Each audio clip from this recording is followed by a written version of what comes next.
Welcome to the Kerry Barrett Show. I'm Kerry Barrett.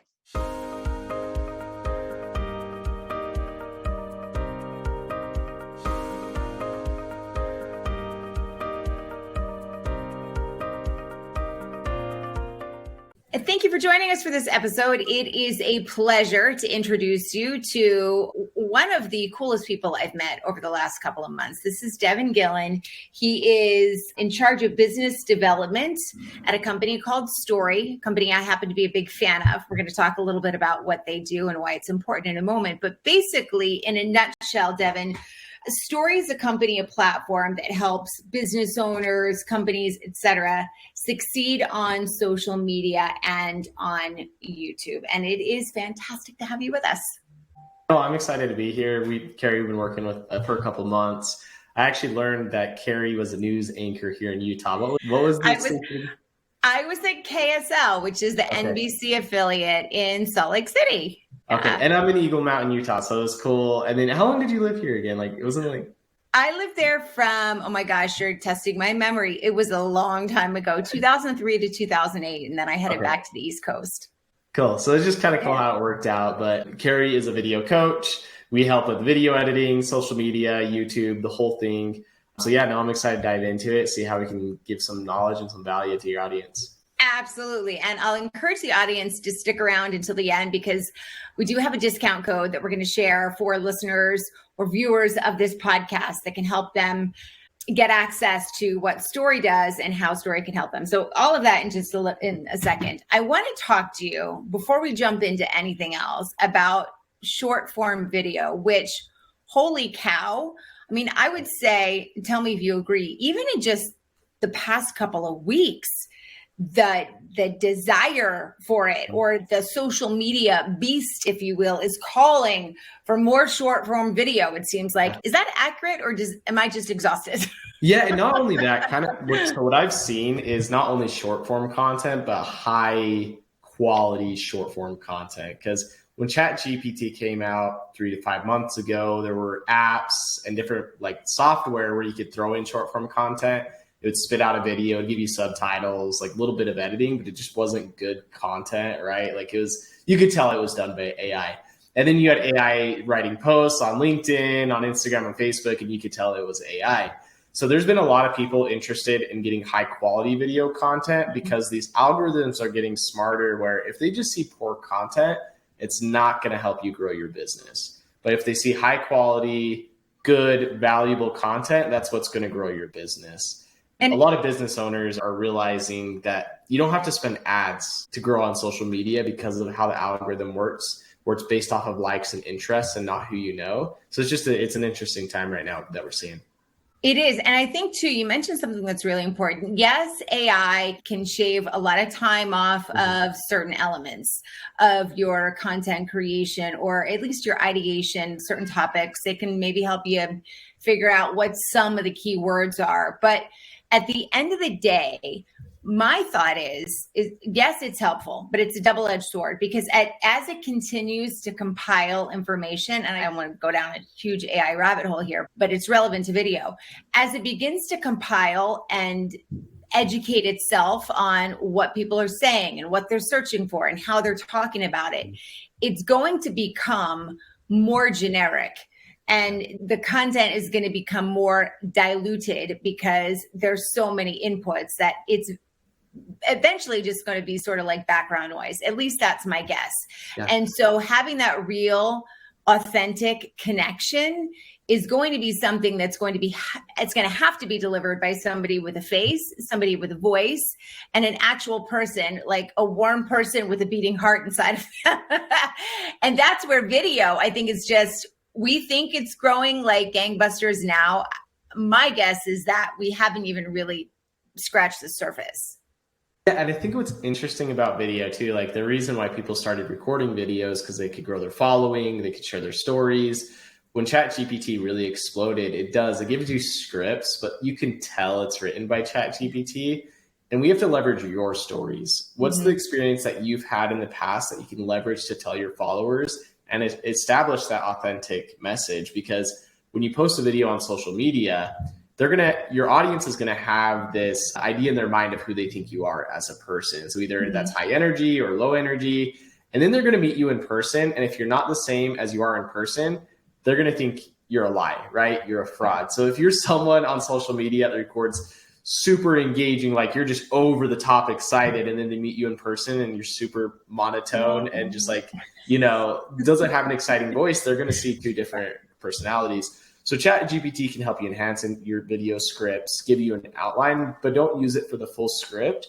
Use it for more to enhance your bullet points of what you want to talk about in your videos, because you have to leverage your own stories and experience to differentiate yourself from other creators and businesses. You make such a good point about the authenticity. And there's probably some people who are listening or watching who are like, listen, I see what's on TikTok and I see what's on Shorts. I'm not going to dance in a bikini or whatever the case may be. And my thought is always, I mean, if you're a bikini designer, maybe, but you don't have to do that. You don't have to be a great actor or actress. Nobody expects you to be Meryl Streep or Daniel Day-Lewis or look like a model or any of that other stuff.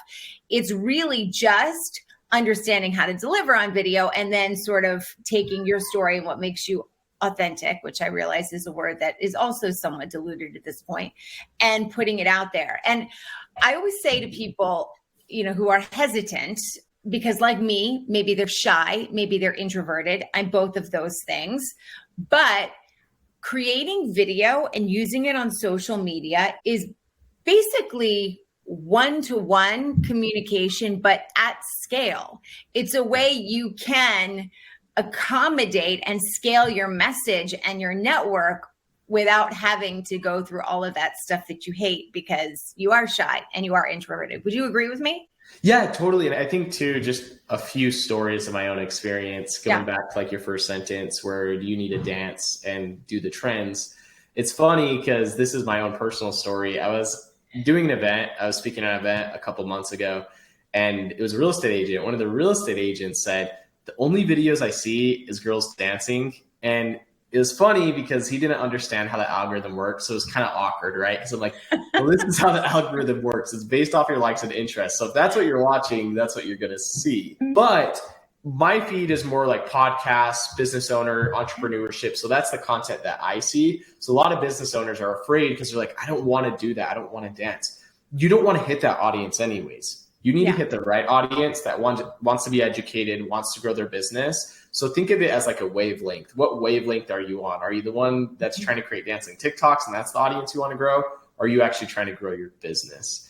Yeah. And then what was your question, Kerry? I wanted to touch on that because I thought that was important. I think, I'm shy, I'm introverted. And I think video is a great place for people like me because it allows you to scale your message, because it is basically one-on-one in the DMs and in the comments without having to, I'm great in front of a camera. Put me in front of a room full of people that I don't know, and I have to give a 30-second elevator pitch and I want to just like die. Exactly. It's a great way to do that. Totally. And it's not only like an easier way to show who you are as a person and your knowledge, but also it's a great marketing tactic. So you can call 100 people, or you can get in front of 100 people with the push of a button. Same with postcards, right? You're going to send 100 postcards, spend a few $100, or you could post that on social media, boost that content to a specific audience so they see your content, which is going to be more valuable. And it's always going to be social. Just because it's a video of who you are, you're explaining, where a postcard, people just throw that straight in the trash. Yeah. So it's an easier way to bring out like the shyness. And also if you are struggling with that, a tip that I've seen help in the past is get someone to ask you questions, more of that podcast style, just answer the questions. And that's great content. Another thing, if you're a business owner or someone that owns a business or an entrepreneur, bring out a notebook, write down every single question you get, even if you think it's dumb, because that's what your audience is asking. And that's the content you need to record. So now you feel good because you're recording content that people need to know about, and not just recording content to record content. 100%. It's the difference between doing it with intention as a goal to bring more people into your circle, if you will, versus like, I'm supposed to do this, so I'll do it. It doesn't really do anything for me. And then you get frustrated and you give up. If you do social media right, I mean, listen, I was listening to a podcast the other day, and they were talking about that dude from however many years ago. We all still remember it, who was drinking ocean spray cranberry juice on the back of hanging onto a pickup truck on a skateboard. I forget what he was listening to, but like 3 days later, you couldn't find a bottle of ocean sprayed cranberry juice, you know, in any store all across the country. Social media does work if you create the funnel correctly, if you use it properly for discoverability and visibility and awareness. I think that's really where that short form comes in. You know, there's a lot of platforms out there that are beginning to push it. Certainly Instagram Reels, TikTok was really sort of the inspiration, I think, for all of this. But now YouTube Shorts. So tell me, before we dive into social media more broadly, YouTube Shorts are where people find you, right? That's how they discover you. Longer form content is where you nurture and build trust. Is that generally the YouTube funnel? Totally. So not just YouTube Shorts. So YouTube Shorts, Instagram Reels, Facebook Reels, TikTok, they all work the same. It's based off of likes and interests. So the cool thing about YouTube is you can monetize it first, but secondly, you can dive into a specific subject where you can nurture your leads and your clients even more. What the short form content is used for is to get them inside of that funnel. If you can give them a taste of what's going to be in these videos, they're going to be more likely to watch your 10 to 15 minute video that really dives into it, because you've given them a taste of what they're going to see. So YouTube Shorts, if you're not on it, there's not enough creators, I would say, because TikTok is getting oversaturated. YouTube Shorts is a great way for another platform to grow through video. Does it matter? It used to be, right? And there's very different vibes on all of these different platforms. Instagram tends to be a little more curated. TikTok tends to be a little more scrappy. But I do feel like I noticed there is beginning to become a push toward more produced videos. And I don't mean like full scale video productions. I just mean adding some production elements that are engaging, that are interesting, that sort of hold your audience by the hand from beginning to end. Is that true? Yeah. So I talked to a business owner a few months ago, and he said, hey, I don't want to spend tens of thousands of grands to set up my studio. Like, I just can't afford them. Like, you don't need to do that. You just need to record the video on your phone and then have someone edit that video where they can remove the awkward pauses, remove the filler words, add the subtitles, those trending subtitles you see, add the B-roll footage, add the pop-ups, the animations. So there's a certain layer where you just have an unpolished video and you can tell, like, this does not look well. People aren't going to watch this. And then you have overproduced where it kind of looks like a commercial. There's a happy medium, and that's what our team does, is focuses on like just good content. And that's really what you want to focus on. You just want to have good editing so people can see you as an authoritative figure and take you serious. I always tell people, like, if whenever you have a little bit of extra money, editing is the very first thing you should outsource, because doing it well takes some time to learn. You don't have to get too fancy, but it does take time to learn. And outsourcing it to a person or a team or a group that like knows what they're doing and understands what the algorithms are looking for and understands the SEO, which Instagram and YouTube, et cetera, are very driven by SEO, more so now than I think ever before. So in terms of short form content, and then let's move into social media on a larger sense. What are the mistakes you see people making with their short form content? It's not the right hook, not the right audience. I mean, is it a plethora of things? If people are like, all right, I got to get on this YouTube Shorts bandwagon, where do I begin? What are the things they're doing wrong? And then what should they be doing instead? Yeah, great question. So the first thing is, I see a lot of, especially business owners, because we didn't start the business and then one day think like we were going to have to record video. It kind of just started happening over time. And what the business owner will do is they'll introduce their name, they'll introduce who they are, what they're doing, and you're already taking like 15 seconds to get someone to watch your video. Yeah. And just to dive a little bit higher into social media, how it works is, again, it's based off of likes and interests. These guys don't care who you are. We got on social media, and if we see content we like, we're going to watch it. But once someone starts to introduce themselves, we don't care. We honestly do not care who you are. We just care that you can bring us value. So if you start off your video with an actual hook, 2 to 3 seconds, asking a question, stating a fact, having a big number of data also works as well. That's what's get people to watch your video. But once you have them inside of the video, there was a study that came out of why Cocomelon was so addicting. And bear with me, the reason why this relates, the reason why it was so addicting is because every 2 to 3 seconds, the scene was changing or something was happening. Once you get them into the video, you're going to want every 2 to 3 seconds something happening. So either that's changing your voice to go higher or lower, or having editing with B-roll footage and pop-ups. Getting them stuck inside of that video is going to really get them to the end. But I see a lot of business owners that will talk in circles. Something that will help with that is have 3 bullet points you want to talk about on that video. We have an app where you can use our teleprompter, but if you don't want to use our app, no worries. Grab a sticky note, write out 3 bullet points, put it on your phone, hold your phone up like this. It'll still look like you're looking at the camera, but that way you keep your video in sync. And then the last thing you need to do is just your call to action. Where do they need to go from here? Because great, they got all this knowledge, but you need to tell them exactly where to go. So making sure you have that call to action at the very end is going to help quite a bit.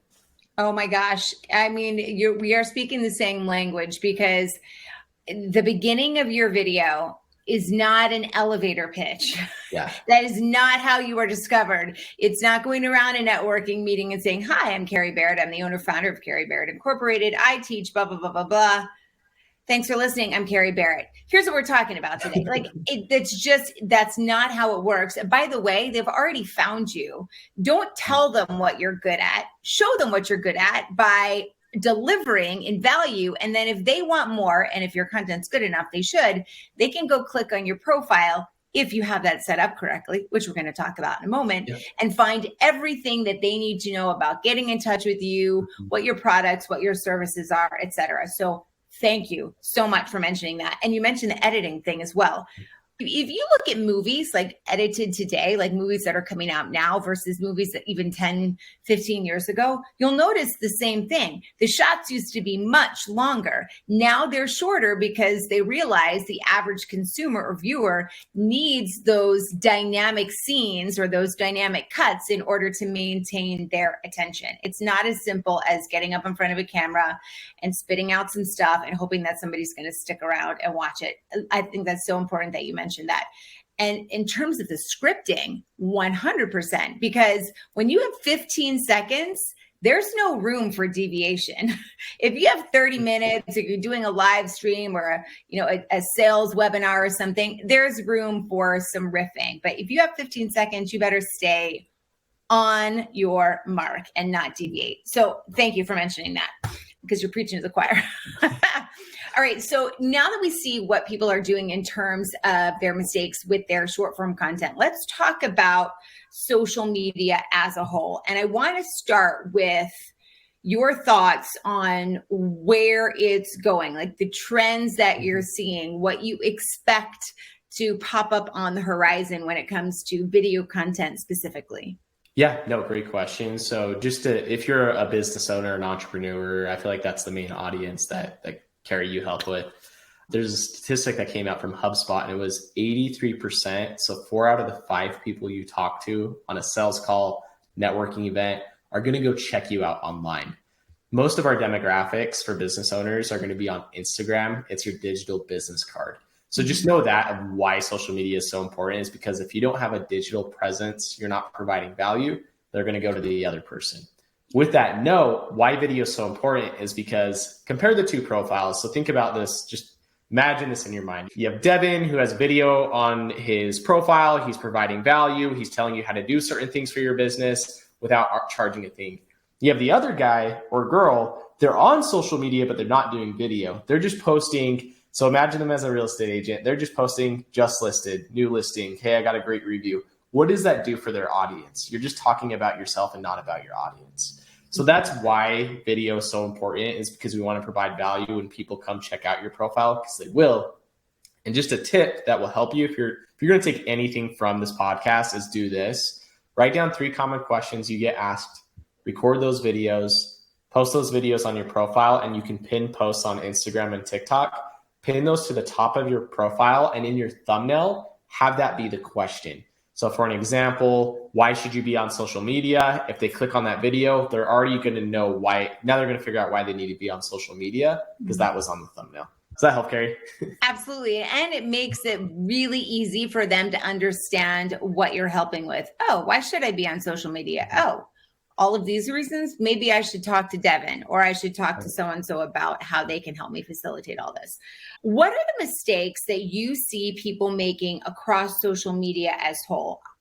I feel like I see a lot of mistakes in terms of like profile optimization. It's not throwing up a, blue banner behind you or a red banner. Like that's real estate, and you need to be using that spot, as minimal as it may be, almost as a landing page, really. Do you have suggestions for how people should optimize that are perhaps applicable across, all of the platforms, or at least a number of the big ones? Totally. And I think too, the number one mistake, even just higher level than that, is why you got on social media in the first place. So 9 times out of 10 as a business owner, it's to grow your business, but you can't solely rely on social media. It's going to enhance your business. It's going to amplify your message, but you still got to go to the networking events. You still got to show up to the webinars. You still got to do the sales calls. This just makes it a way easier conversation. So they already know who you are. They see you as an authoritative figure. So they'll be more likely to do business with you. So I will say that's the number one mistake. Someone's like, I'll just post on social media, get 10 clients out of this, especially with high ticket. I assume that's what you're going to have, or a product. You still got to do those things. So that's the number one mistake. With profile optimization, make sure you have a clean headshot. So don't have you on the beach with your spouse zoomed 100 feet back where they can't even see your face. Kerry does a great job of this. Have it zoomed in on your face so they can see who you are. Make sure it's up to date, not something from 30 years ago when you're in high school. Make sure your profile picture is up to date, because they're going to see you on that sales call. It's going to be a little awkward when they're like, who are you? Yeah. And it's the same person. Second to that, have a call to action. So with Instagram, I think it's 5 links you can have now, if I remember, 5 to 6. So have links to different call to actions. Have it go to a funnel. Don't just put your website in there, because your website is like everything, and that's overwhelmed people. Yeah. On your videos with your call to actions, make sure they go to a specific funnel. So a good example of this, like Kerry, for you, if you're holding a masterclass, the call to action at the end of the video is click the link about my masterclass. It'll be really easy for them to get to that link. So don't just post your website, have specific links to specific funnels if you really want to grow your business. And then lastly, sorry, I'll end with this. This is a lot. With social media, don't just post and hope everything will go well. Make sure you have funnels built. Make sure you have a game plan put together of how you're going to get them to the next step. Because social media will help you with the high level, getting them inside of your audience, inside of your network. But then you got to have a plan for them to get them to the close, for them being a client of yours. But yeah, does that help, Kerry? Absolutely, 100%. It's nurturing them. Absolutely. And there's, a bunch of different ways you can do that. I want to talk about how to create a social media funnel in just a second. But you mentioned something that I want to sort of underscore. And you talked about the website. It's overwhelming. It's everything all in one place. And then a couple of minutes ago, you talked about realtors, like here's a listing or here's a review I got. And it made me think about the difference between website content and social media content. I sort of feel like when website videos, brand stories, they generally don't work real well as a post on Instagram or YouTube or wherever. And that's because, in my opinion, when somebody is on your website, it's probably because they have searched you specifically out, or they have searched out somebody who offers a service that they need. And so they're already looking for features and benefits and how does this work and all that other good stuff. They've got solid questions because there's an interest. On social media, it's like your first introduction. It's your first date, right? And so they're looking for story. They're looking for connection. They're looking for stuff that grabs attention and is discoverable, because they're not necessarily searching for you. Not you, Deven, but you know what I'm saying. Yeah. Specifically, is that a good comparison of the difference in style between those types of videos, website versus social? 100%. And I know this podcast is about websites, but just like to help you with your website, it doesn't have to be like 10 years ago websites. It can be a funnel. Like you can have a funnel that goes to specific places. You don't have to schedule a demo, buy my product, here's a testimonial, like all of these things. Just because people have done that in the past doesn't mean it's working now. So I just want to touch on that too, because I see a lot of people that they're like, I have to have a website that has all of these things. But really, the likelihood of it, they'll click on a couple tabs, vet you out, make sure your product works for what they need, and then they'll schedule a call with you. So I love that how you talked about that too. And then one thing that you said, Kerry, that was really cool. Don't tell them what you do, show them what you do. I thought that was perfect for social media.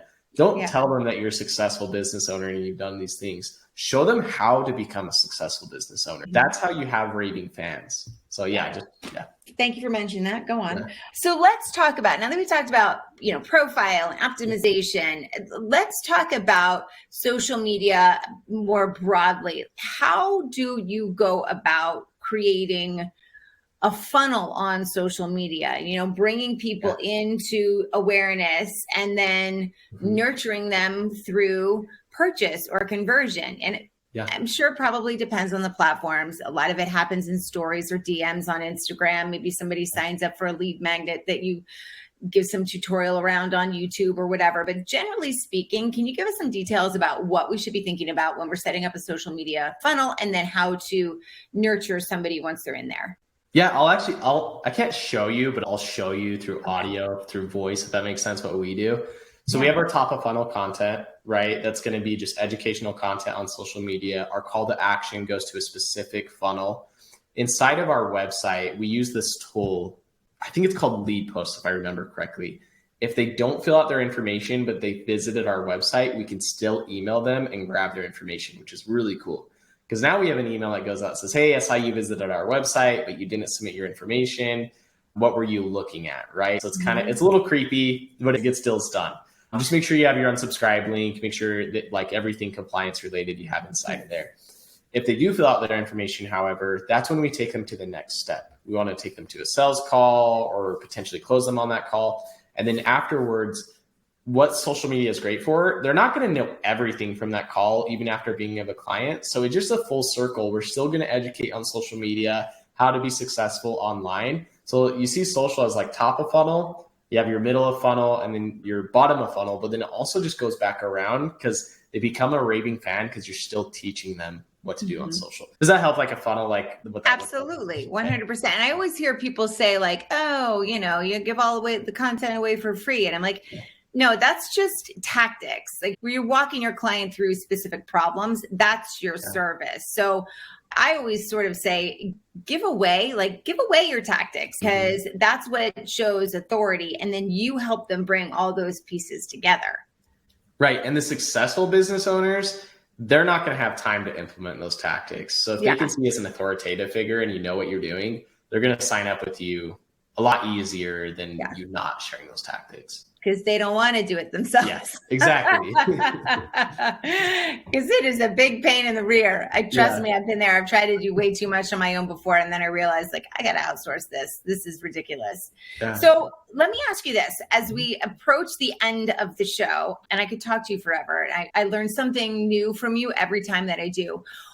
What do you think people should be aware of on the horizon in terms of trends? Do you see short form content getting more popular? Do you see, new platforms that are sort of percolating under the radar right now that we should be keeping our eye on? What trends do you think we need to be taking note of? Yeah, so there was this huge boom with AI. So AI is not going to go away. I just think the thing that you need to be most careful of is sharing your authentic message and not relying on AI 100%. It should help you enhance your message and enhance your business, but it can't replace you as a human being. It's going to be really awkward if your posts and your videos sound very professional, like a professor, because that's how you want to sound out online and you're using AI for it. And then they meet, not saying this, but they meet you in person and you're not as smart as a professor, right? Someone that went to Harvard, you're probably pretty smart. So just being careful of leveraging AI to do everything, because it can't replace you as a human being. Remember, you still got to talk to these guys. You still got to network. You still got to close them. So that's the thing to be the most careful of. And then we all know what Threads is, or you should know what Threads is. It's still up and coming. We'll see if it still continues to grow or if it drops off. I think it's too early to tell right now, honestly, my opinion. But the funny thing is they said it was just a text-based app like Twitter. but the day one, you could still post video and post images. So it just shows like video's not going away. LinkedIn a couple months ago, they had this, I think they don't have it anymore. So I don't know what they're going to do with it. They had this feature on your mobile phone called Search, and it would pull up trending videos, which was funny. So I don't know if they're going to continue to do it or what. It's just something to keep an eye on, that we're getting more video focused, especially AI writing blogs now for you, writing social posts. It's really going to be hard for AI to create video for you, because that's your knowledge and your experience inside of your head that you're sharing. I want to ask you something. You sparked a question in me, a little bit of intrigue when you talked about, where social media platforms are going, specifically Threads. And there is a platform that's actually been around for a couple of years now, 2 or 3 years. And it had a huge surge in visibility a couple of months back. Clubhouse did. And then it seems like it's dropped off a bit. And I'm talking about Clapper, and I have an account there, and it's short form video. It's like, the precursor to TikTok. It's very basic right now.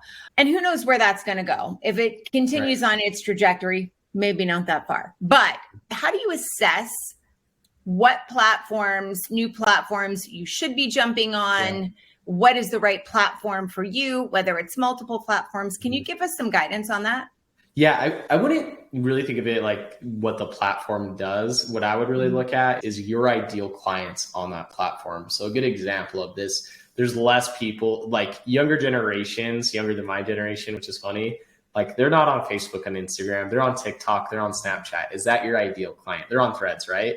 It's yours, more well-known business owners. They're the type of people that created a Facebook to stay in touch with their family. They're going to be more likely to be on Facebook and Instagram. It's older platforms. So when you're looking about it, like, what are you trying to accomplish? And is your clientele or your ideal clients on that platform? I wouldn't necessarily care if the platform's big, because what you said, Platter, right? What if all of your clients were on Platter? Like, would you rather be on Platter, or would you rather be on Instagram and Facebook where they're not at? So that's just really what I would look at. So test it, see if you're getting the right engagement. People are messaging you. Like, you can test these things for a month or so and see if things are working out. And if not, just back off. Like, Snapchat isn't an audience we want to be on for our company's story. It just wouldn't make sense. But Facebook, Instagram, TikTok, and YouTube Shorts does. That's where we get our clients. So we're going to stick on those ones. Does that help? I know like you want to be done. No, 100%. You make such a good point. I dumped a lot of time into Clapper when it first started because the organic reach was great.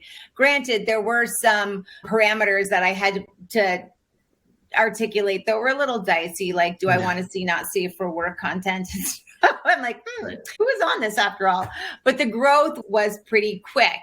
I've dialed back because I don't think the growth was the right audience. And again, the platform itself has seemed to sort of dial down in intensity. But I have a tendency to sort of dabble and then realize where I have to pull back. For somebody who's maybe just beginning this process, probably better for them to take a more strategic approach and pick a few platforms where they know their audience is and focus on those. Which brings me to what Story does. And I want to get a chance to talk about it very quickly before this show wraps up, because, one of your employees reached out to me via LinkedIn, offered to shoot a quick interview with me. You mentioned the benefits of shooting an interview right off the top of this program and how it helps people, loosen up and answer questions and be more conversational. That's not my problem. But I loved what you offered and the way you offered it. And you sent the videos back and they were great. And I'm like, I need this because I can't handle all of the editing and I'm paying way too much money for the amount of content that I put out. So tell me a little bit about, and by the way, before I get ahead of myself, it's not all you guys do. You do keyword research and profile optimization. You put together the descriptions and the captions. So it's much more than just here's your video. But why don't you sort of dive into that a little bit if you can, because, I'm super impressed with what you do. I'm very happy with the product and the videos that I've gotten out of it. And if I can save somebody a little time and help them optimize their platforms for views, I want to do it. I'll just share my personal story. So it was, I think 6 years ago, I was the social media strategist. It's funny because I knew how social media worked, but I didn't know how to edit videos. I didn't know how to write copy. I wasn't a graphic designer. I wasn't an ad specialist. Like, there were so many things I wasn't. So they hired full-time people, a graphic designer, video editor, videographer, copywriter. And this probably for a very small company costs over like $300,000 a year just to get the people, right? We call ourselves at Story as a content team in your pocket. We're like 1/30th of the cost, but we do a better job. So it's funny. We're cheaper, but we do better quality than anybody else out there. Just could hire full time.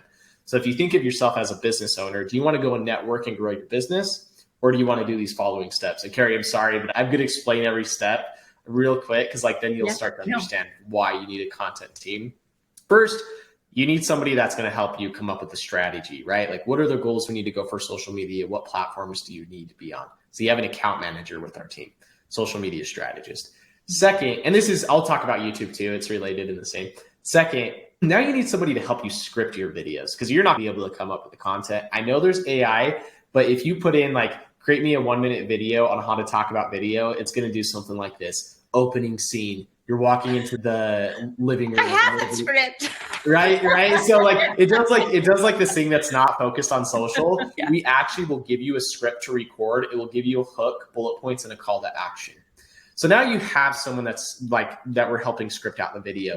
Yeah. And then one of the biggest problems we had was helping business owners actually record the video because they weren't comfortable. So we have a teleprompter we give you. You just read off the bullet points with your experience. So now we're giving you something, not a person, but a thing that will actually script out the videos for you. So now you have a script writer, personal script writer, which is cool. After that, you record the video, you upload it to us. Second issue we had, they would have to text it, email us, Dropbox. We have an app that only we've created. You'll get live updates of where your video is. You submit it through your app on your phone. It makes it really easy to get us the content. After we get the video, we have someone that watches the video, timestamps the video. So even for YouTube, they'll timestamp it to be under 10 to 15 minutes, get the most captivating content out of it. And then they'll watch the video for short clips. So if it's under a minute, we're going to timestamp that if it makes sense. And that's a position in its own. Video editors, that's like one of the hardest parts, if you didn't know, becoming a video editor is actually finding what makes sense for their message and that person. So we have a specific position for that. Then it goes to the video editor, which edits the video. You know what an editor does, pop-ups, animations, B-roll footage. We're not throwing it through Canva or like Descript. Like we're actually editing these videos very high quality. And then it goes through 2 rounds of QA, one for quality, make sure it matches your brand, make sure it matches the trends. Then we have a second round where we look for grammar, right? Because there's AI that will give you subtitles, but it's not always 100% correct. Yeah. So we need a human element in there to make sure these subtitles are correct. So we're already at like a 7-person team right now, and I'm going to keep going. So that's just for the video editing. We deliver it back to you. You can post it. Product 1, same for YouTube. We can give you the video. You can post it. For social media and YouTube, this is where we keep going. We have someone that will write the caption or write the description for social media, do the SEO research for social media, research the hashtags, research the trending song. So now we have someone that's actually writing this stuff. We leverage AI, but we leverage it through your video. And then we have a human being that goes back through that content and make sure it actually sounds like you and not AI. So that's why we need this human element in the process. Once we have the captions, we'll post it for you. So now we have a posting specialist that will go and post it on your accounts. Take care of it from start to finish. And then you talk to your account manager once a month or as much as you need, and you can kind of see the whole process. So I talked about 10 positions. Normally you'd spend like $300,000. Our packages go from $267 for video editing, or you can go up to like with YouTube and a full social media team for $1,600 a month. Yeah. So we're really affordable, and that's what we want to do. I think too, like it's really easy to get bogged down in the details. And I this is not a paid advertisement. This is, right. But there are things that I learned in the process of working with you guys to set up my channel that I didn't even realize that were critical or urgent at the very least. So for example, the naming of the files, the actual names of the thumbnails. So it's not like xpqsypd.jpg, right? Naming it social media trends.jp, like those meta tags for the thumbnails, for the video files, for all of it make a difference. And it sounds like maybe it's not a lot of work, but if you're going to actually go in and do this, it's worth doing it right. Because if you're not doing it right, you're wasting your time and likely your money anyway. So there's a lot of strategy behind the scenes and knowledge that goes into this beyond just let's slap some clips together and call it a day. And I have, again, like I said, it's the first thing that anybody who's serious about creating a decent amount of video should consider is how to outsource, and not just how to outsource, but how to make sure that video is working for you in its fullest capacity, which I think is the next step that people often forget. Yeah, I love that. Yeah. I'll just end with this. Like, if you're going to get on social media, make sure you're doing it for the right reasons. Don't just post to post. If you outsource it, I will say this, set goals with that company so you guys can meet and hit those metrics. I see a lot of people, they'll work with a company, they'll just like edit my videos, post it, and then they'll be upset. And like the company's like, why are you upset? They're like, oh, because we didn't get 300 followers. I didn't know you wanted 300 followers. Like that, you know what I mean? Like the strategy changes based on your goals. Are you trying to get sales? Are you trying to get followers? Are you trying to get views? Are you trying to get engagement? Because then we can tailor that to what you're trying to get. So just keep in mind, if you are outsourcing, making sure you have goals and setting those standards beforehand. I love it. And if people are considering outsourcing to Story, to you, where should they go to get more information or to set up a call? Yeah. So if you want to visit story.co with 2 Y's, and then you're going to do /Kerry, so /Kerry-Barrett. And we're doing a special. We're giving 10% off the first 3 months. Discount code is just Kerry10. So if you watch the podcast to the very end, you'll get 10% off those first 3 months. We'll have like full on explanations through that landing page, but you can schedule a call with me as well if need be. Very good. And I will link, if you're watching this on YouTube, in the comments below, or if you're listening to this, in the description, your website, Story's website, and also the discount code that people can use exclusively, listeners to this podcast, to sign up and get that discount. Deven, it was awesome to talk to you. Thank you for your generosity of knowledge and time. I appreciate it. I know the audience does too. Thanks, Kerry. Thank you.